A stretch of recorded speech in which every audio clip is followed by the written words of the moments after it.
வணக்கம் நண்பர்களே, இது உங்கள் தனிமென் லைட்டன். இன்று நான் பேசப்போகும் தலைப்பு கொஞ்சம் கனமானது, வலி நிறைந்தது. ஆனால் இது உங்கள் வாழ்க்கையில் நீங்கள் கற்றுக்கொள்ள வேண்டிய மிக முக்கியமான பாடம். இன்று நாம் பேசப்போவது துரோகம் பற்றி. நம்மை நம்பி வந்தவர்கள், நம் அன்பை பெற்றவர்கள், நம் நெஞ்சில் இடம் பிடித்தவர்கள், அவர்களே நமக்கு செய்யும் துரோகம் பற்றி. யாராவது ஒரு கட்டத்தில் நம்மை குத்திக் காட்டிவிட்டார்களா? நாம் நினைத்து பார்க்காத நேரத்தில் நம் முதுகில் குத்திவிட்டார்களா? அந்த வலி, அதைவிட கொடிய வலி வேறு எதுவும் இருக்க முடியாது. ஆனால் நண்பர்களே, இன்று நாம் கற்றுக்கொள்ளப் போவது அந்த வலியிலிருந்து மீள்வது மட்டுமில்லை, அந்த மாதிரி மனிதர்களை, அந்த துரோகிகளை அடியோடு ஒழித்து கட்டுவது எப்படி என்றுதான். இதை கேட்கும்போது உங்களுக்கு கொஞ்சம் கோபமாக இருக்கலாம், சிலருக்கு பயமாக இருக்கலாம். அவனை அவளை என்னால் மறக்கவே முடியவில்லை என்று நினைக்கிறீர்களா? அது சரிதான். ஆனால் இந்த வீடியோவின் முடிவில் நீங்கள் ஒரு புதிய மனிதராக மாறியிருப்பீர்கள். துரோகிகள் உங்கள் வாழ்க்கையில் இருந்து நிரந்தரமாக வெளியேற நீங்கள் எடுக்க வேண்டிய 5 முக்கியமான மன வலிமையான முடிவுகளைப் பற்றி இன்று பேசப்போகிறேன். கடைசி வரை என்னுடன் இருங்கள். தலைப்புக்கு செல்வதற்கு முன் தெரிந்து கொள்ள வேண்டிய முக்கியமான விஷயம், துரோகம் என்றால் என்ன? அதன் வலி ஏன் தனிச்சிறப்பானது? முதலில் நாம் புரிந்து கொள்ள வேண்டியது ஒன்று இருக்கிறது. துரோகம் என்பது ஒரு சாதாரண குத்து வாங்குவது போலல்ல. உதாரணத்திற்கு, தெருவில் போகும் ஒரு அந்நியன் நம்மை திட்டினால் நமக்கு கோபம் வரும். ஆனால் நமக்கு நெருக்கமாக இருக்கும் ஒரு உறவு நம்மை திட்டினால் அது வித்தியாசமான வலி. ஏன் தெரியுமா? ஏனென்றால் நாம் அவர்களை நேசித்தோம், நம்பினோம். அவர்களுக்காக நாம் நம்முடைய பலவீனங்களை காட்டினோம். துரோகம் செய்பவன் உன் எதிரி அல்ல, உன் நண்பன், உன் காதலன், உன் கூட்டாளி என்று நினைத்து நீ நெஞ்சை திறந்து வைத்திருந்த இடத்தில்தான் அவன் குத்துகிறான். அதனால்தான் அது இரத்தம் வடியும் காயம். ஆனால் அது உடலில் இல்லை, மனசுக்குள்ளே ஆறாத புண். இந்த புண்ணை ஆற்ற நாம் என்ன செய்கிறோம்? பல சமயங்களில் அவர் அப்படி இல்லை, நான் தான் மிஸ் பண்ணிட்டேன் என்று சமாதானம் செய்து கொள்கிறோம். அல்லது அவனுக்கு ஏதோ கோபம், பிறகு சரியாகிடுவான் என்று அவனுக்கு ஒரு நியாயத்தை கற்பித்து அவனை மீண்டும் நம் வாழ்க்கையில் அழைத்து வருகிறோம். இதைதான் நான் சொல்கிறேன், அடியோடு ஒழித்து கட்டாமல் இருப்பது. ஒரு களை எடுத்து அதன் வேரை மட்டும் விட்டு வைத்தால் மழை பெய்ததும் அது மீண்டும் வளர்ந்துவிடும். அதுபோலதான் துரோகியும். அடுத்தது, ஏன் நாம் துரோகிகளை மன்னித்து வாழ்க்கையில் வைத்திருக்கிறோம்? இதற்கு பதில், இப்போது நாம் நம் மனசுக்குள் கொஞ்சம் ஆழமாக போக வேண்டும். ஏன் நாம் துரோகம் செய்தவர்களை விட்டு பிரிய முடிவதில்லை? ஏன் நாம் அவர்களை அடியோடு ஒழித்து காட்ட தயங்குகிறோம்?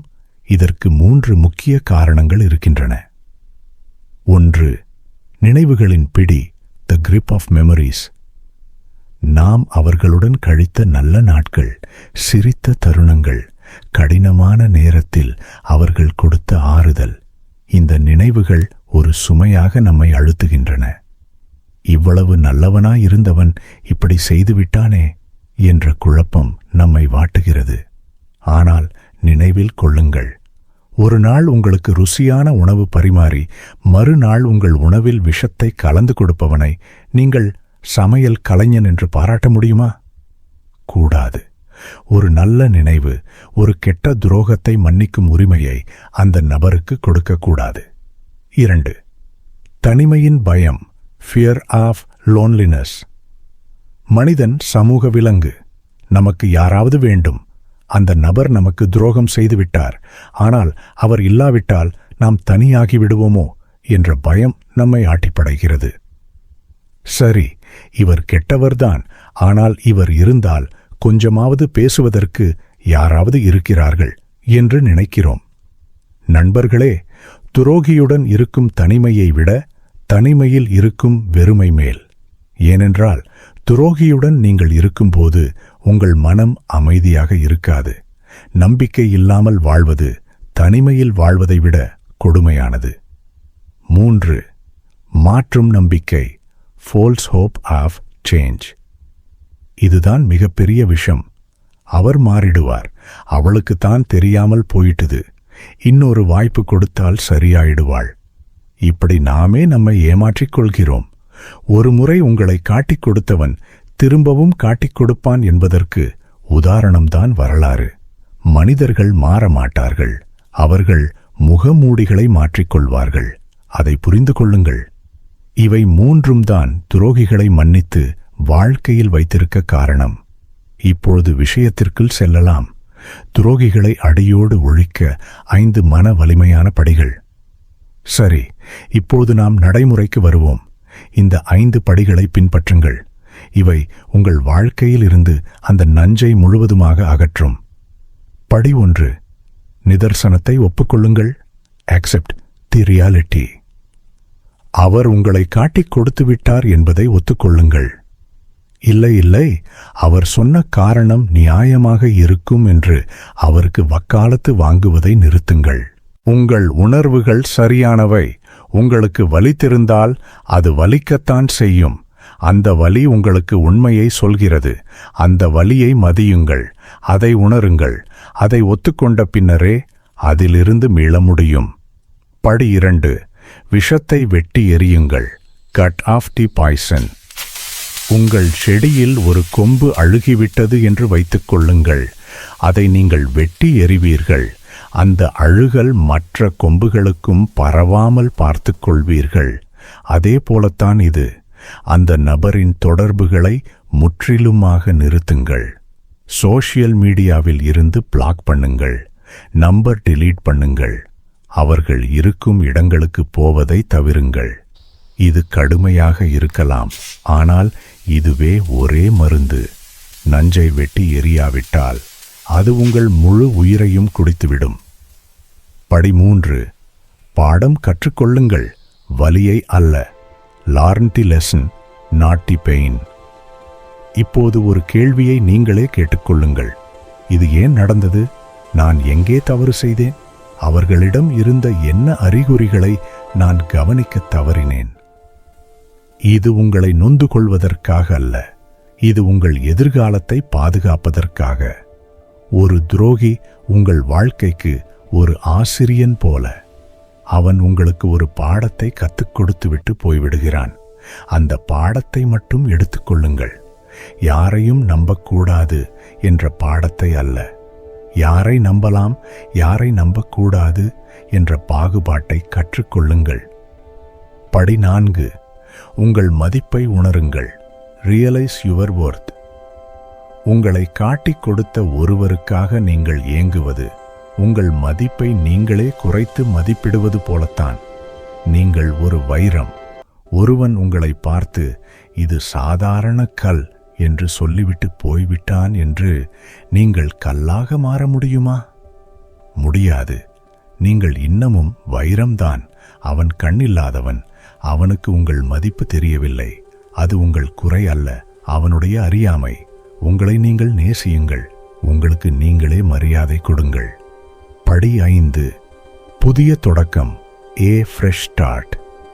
இப்போது அந்த பழைய புத்தகத்தை மூடுங்கள். அதில் எத்தனை அத்தியாயங்கள் இருந்தாலும் அது முடிந்துவிட்டது. இப்போது புதிய புத்தகத்தை திறக்க வேண்டிய நேரம். புதிய நண்பர்களை உருவாக்குங்கள். புதிய பொழுதுபோக்குகளை தேடுங்கள். உங்கள் இலக்குகளை நோக்கி கவனத்தை செலுத்துங்கள். ஒரு புதிய மொழி கற்றுக்கொள்ளுங்கள். ஜிம்மிற்கு போங்கள். பயணம் செய்யுங்கள். உங்களை நீங்களே மறு கண்டுபிடிப்பு செய்யுங்கள். துரோகி உங்கள் வாழ்க்கையில் இருந்து வெளியேறிய இடம் காலியாக இருக்கும். அந்த இடத்தை வெறுப்பால் நிரப்பாதீர்கள். அதை உங்கள் சுய முன்னேற்றத்தால் நிரப்புங்கள். நண்பர்களே, உங்களுக்கு ஒரு சிறிய கதை சொல்ல விரும்புகிறேன். கருணாகரன் என்று ஒரு இளைஞன் இருந்தான். அவனுக்கு சதீஷ் என்று ஒரு நெருங்கிய நண்பன் இருந்தான். பள்ளி, கல்லூரி எல்லாம் ஒன்றாக படித்தவர்கள். சதீஷுக்கு ஒரு தொழில் தொடங்கணும்னு ஆசை. கருணாகரன் தன் கைவசம் இருந்த சேமிப்பு பணம் முழுவதையும் கொடுத்து உதவி செய்தான். சதீஷ் தொழில் ஆரம்பித்தான். கொஞ்ச நாளில் வியாபாரம் ஏறுமுகமாகியது. ஆனால் சதீஷின் மனசு மாறியது. பண ஆசை, அதிகார ஆசை அவனை ஆட்டிப் படைத்தது. கருணாகரனுக்கு சேர வேண்டிய லாபத்தை அவன் மறுத்தான். சொல்லப்போனால் கருணாகரனையே கம்பெனியில் இருந்து வெளியேற்றும் முயற்சியில் இறங்கினான். அவனைப் பற்றி பொய் வதந்திகளை பரப்பினான். சொந்த ஊரிலேயே கருணாகரன் தலைகுனியும் படியான நிலையை உருவாக்கினான். கருணாகரனுக்கு உலகமே இருண்டு போனது. பல மாதங்கள் வெறுப்பிலும் வேதனையிலும் மூழ்கிக் கிடந்தான். சதீஷை பழிவாங்கும் எண்ணம் அவன் மனதை அரித்துக் கொண்டிருந்தது. ஆனால் ஒரு நாள் அவன் ஒரு முடிவு எடுத்தான். சதீஷை மறப்பதுதான் எனக்கு கிடைத்த மிகப்பெரிய வெற்றி என்று. அவன் அந்த ஊரையே விட்டுவிட்டு சென்னைக்கு வந்தான். புதிய வாழ்க்கை ஆரம்பித்தான். சிறு சிறு வேலை செய்து படித்து தன்னை மெருகேற்றிக் கொண்டான். சில வருடங்கள் கழித்து அவன் ஒரு வெற்றிகரமான வேலையில் சேர்ந்தான். சதீஷின் வியாபாரமோ அவனுடைய துரோக குணத்தாலேயே சரிந்து போயிருந்தது. ஒரு சமயம் ஒரு பொது இடத்தில் சதீஷ் அவனை பார்த்து பேச வந்தான். கருணாகரன் அவனை பார்த்து புன்னகைத்துவிட்டு, "நீ யாருன்னு எனக்கு ஞாபகம் இல்லை" என்று சொல்லி நகர்ந்து விட்டான். அதுதான் நண்பர்களே, ஒரு துரோகிக்கு நீ கொடுக்கும் மிகப்பெரிய தண்டனை அவனை பழிவாங்குவது இல்லை.